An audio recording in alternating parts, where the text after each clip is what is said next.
their central tenet is that mind came before matter, and that mind is in some sense more real than matter. And so whereas the kind of scientific, atheistic, materialistic view would be that matter arose quite late in the creation, and it came about as the chance fizzing together of some chemicals about 600 million years ago. So that mind is a sort of small, shadowy, and temporary island in a vast ocean of matter. In the religious or spiritual view, it's the other way round. That there was a great cosmic mind. In our culture, we tend to call him God, and matter was precipitated out of mind, and matter is a small temporary island in a vast ocean of mind. And that is the worldview that the myths are talking about.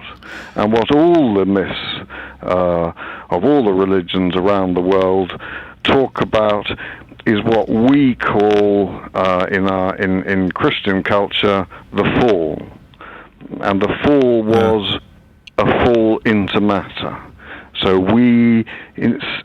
individual human spirits fell into matter, became enclosed by material bodies, and gradually, because of this enclosing, got shut off from the great cosmic mind.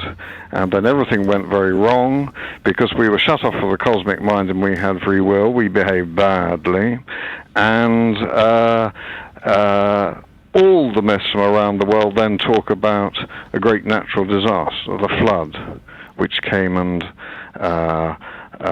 purged humankind of all this wrongdoing, and then there was a new start, and a series of great spiritual leaders were sent to Earth to pull people up again, and to lead them back towards the great cosmic mind, and that would be, Krishna, Jesus, Buddha, Muhammad, and so on. And it seems like throughout history we've needed some kind of a reference to something or someone greater than ourselves in order to make laws for society. And we're the only creature on the planet that needs that. It doesn't seem like dogs need to worry about the rules of sex, or that bees need to worry about how much they should eat, or whether they should fast. Right. Yes. It is interesting, isn't it? I think that's right, but I think that may be because that there are values inherent in the universe, and that we, unlike animals, are intelligent enough to see those values. Now, you might talk about goodness or beauty or love. So the question about love is, did we invent love, or was love already there in the universe? I thought it came from Venus. Yeah. Well, that's right. I think a particular type of love does come from Venus. You talk about the different women over the ages in your book, and how you feel they're closer to the spiritual realm than men are. Yes, I think that's right. I think that I think that we all live with a polite fiction, which is that we all share the same form of consciousness. But I think actually that there's a spectrum, and that one end of the scale you have mystics and visionaries and great artists, and they are who are able to perceive and interact with the spiritual realm. They're born like that. I know an Irish woman called Lorna Byrne who sees angels and spirits all her waking hours. So she's at one extreme end of the spectrum. At the other end, you get the more kind of down-to-earth, practical, materialistic types, and at the other far end of the spectrum, you probably get a crusading atheist like Richard Dawkins. Now, I think most of us are somewhere in between. Yeah. Most of us are either kind of more materialistically inclined or more spiritually inclined. But I think that women do tend to be more towards the that Lorna Byrne end of the spectrum, and I include the stories of lots of very spiritual women in the book, including Mary Magdalene, Hildegard of Bingen, Joan of Arc, Bernadette of Lourdes, and so on and so forth. It is interesting. By the way, Lorna has been a guest of ours also. We've had her on, I think, twice. Oh, have you? She sends us a card is it Christmas card that we get from her? We get cards every year from her. And I'll tell you a story that I shared with her, since we're on that subject. When I was 4 years old, I saw an angel. And, did you? Yeah, and I'm not in any way able to do it now. I wish I could, but I did. I saw an angel, and the angel was female, but you couldn't see a face. All I could do was hear a voice and see like a fog. And the angel told me where my keys were, which of course the keys were useless. They were just toys. But I remember it clearly, and Oh, that's wonderful. Yeah. Well, I think part of the thesis of the book is that I think that that most of us, perhaps not the militant atheists, but most of us, perhaps all of us, but certainly most of us, experience things all the time which wouldn't be happening to us if science explained everything there is. So I think most of us have intuitions or premonitions. I think most of us have had the experience when the telephone rings of knowing who it is on the other end of the line. I think we sometimes we enter a place and we know that it's either very sacred or evil. I think we may, for example, we be faced by a challenge in life, we duck out of it, and then perhaps sometimes months, years later, that challenge comes around again in a different form.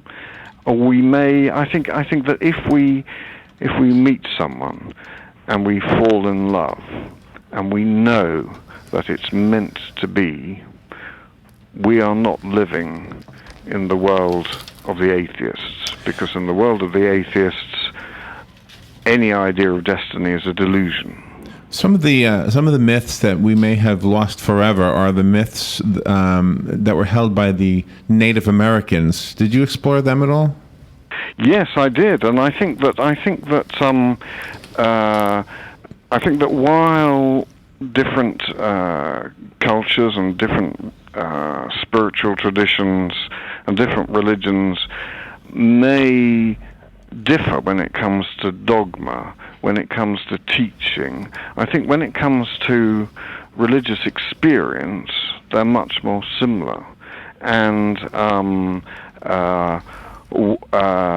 of the things I try to do in my book is to show how great spiritual beings described in one culture are also described in other cultures by a different name, and I think that the one of the stories I tell is the story of the Spider Woman, which comes from the Navajos, and I believe, and I try to show in my book, that the Spider Woman is the same great spiritual being that the ancient Egyptians knew by the name of Isis. Oh, really? Oh, wow. Do you know, we had this discussion once, and I wish I could remember where I got this from, but it was that some of the mythological stories were actually encoded formulas, if you will, of different, what do you want to call it?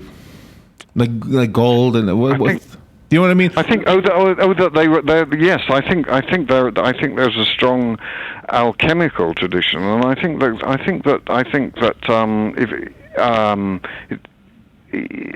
the great myths can work on many different levels, and they can both be a true account of historical events. Some of them may be historical events that happened before matter was formed properly, but true events nonetheless. They can also be stories which are about spiritual initiation, so that they have encoded in them different forms of spiritual exercise, which if you perform, they can help you achieve a higher state of consciousness. Do you think that because of the television shows wanting to be the entertainment entity, and then they have, and then they take a spiritual being or just something that you're trying to expand on in your book and make it the center point of a television show, that they do that an injustice just because of the entertainment purposes? I don't know. I certainly wouldn't. I think I'm kind of in favor of all open discussion. Really, I don't know if there's a program that you're thinking of in particular, and I'm hoping if you have that we get it in the UK so that I know what you're talking about. Oh, okay. We probably do. We get most of your stuff, which is which is all very good. I think anything that promotes discussion of angels and spiritual beings and spirituality is a good thing. I think I'm approached by people all the time who tell me that they're like Lorna, and and sometimes I think Lorna herself is completely unique, and sometimes I think that they're telling the truth, and sometimes I disbelieve them, although I never say that. But for example, I had somebody got in touch with the other day who said that she sees the Archangel Gabriel all the time, and that the Archangel Gabriel is getting very, very angry with things that are going on. Now, in my experience of talking to Lorna and in my reading and research about angels and experiences of angels all through the ages, I have never once come across an angry angel before, so that gives me pause for thought, and I think, is it really Gabriel that she's meeting? She may be meeting a different kind of spiritual entity. Well, we had as a guest a guy who wrote a book, and I don't remember his name, but he swore up and down that he was the reincarnation of the Apostle Paul. Yes. Which, by the way, so is Vladimir Putin, according to something I read the other day. That's a frightening idea. as a Bible scholar yourself, when we look at Jesus, when we look at the story of Jesus, we embrace the story as a real man who really walked on earth, and then, yes. And I'm not a Bible scholar, so I'm always confused. Did he become God in his lifetime, or was he born God? I never really understood that whole thing. But he is considered one with God anyway. Yes. That obviously, that story has obviously changed the world. Maybe not the entire world, and you know what I mean? Whether you believe in it or not, right? Yeah, it has, and I think that in the in the account of the complete history of the world, as I described it earlier, that descent into matter, and then gradually going up again back towards the cosmic mind, I think the life of Jesus represents the lowest point. That was the lowest, darkest point when humankind was deeply, deeply embedded into matter, and Jesus began the ascent upwards. Do you think that his statement that you will do greater things than these, when he said that, you will do greater things than these, do you think we're seeing it now with technology or with medical advances, or is doing things greater than these the ability to be more like Lorna is and be able to see angels? And I think that's exactly right. I mean, I think that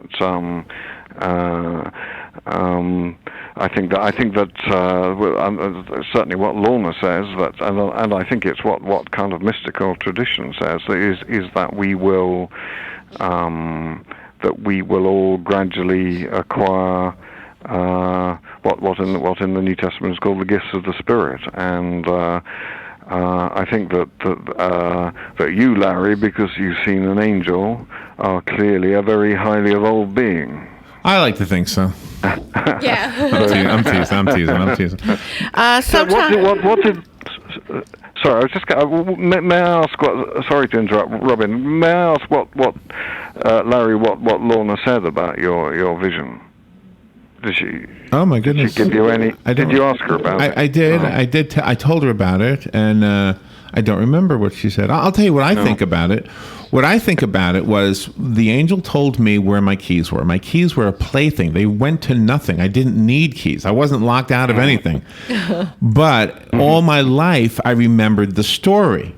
Yeah. So all my and even if I've told people who will say, I believe you believe it, but I don't believe it. I've heard everything. But I know. But I, in my heart, know that it was true. So in my heart, I feel the whole reason for that wasn't about the keys, but it was about telling me I'm always going to be there. Whatever you do, I'm always there.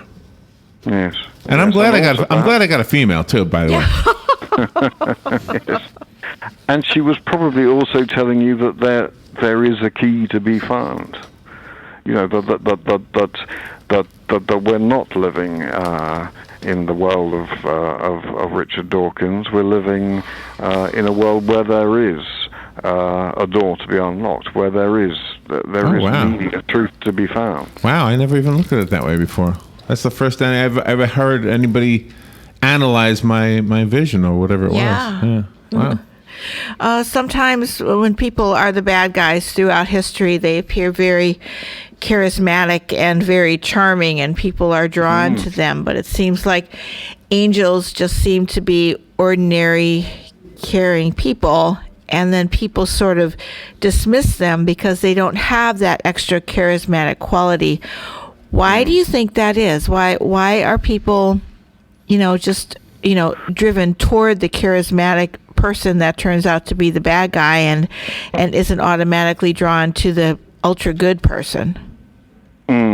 Well, I think that sometimes I agree with what you say, that sometimes there are bad charismatic people. Sometimes there are good charismatic people. I mean, if you look at the career of Joan of Arc, who was inspired by, led by, advised by angels, she threw those horrible dastardly English out of France, fighting against overwhelming odds. Oh, right, because right.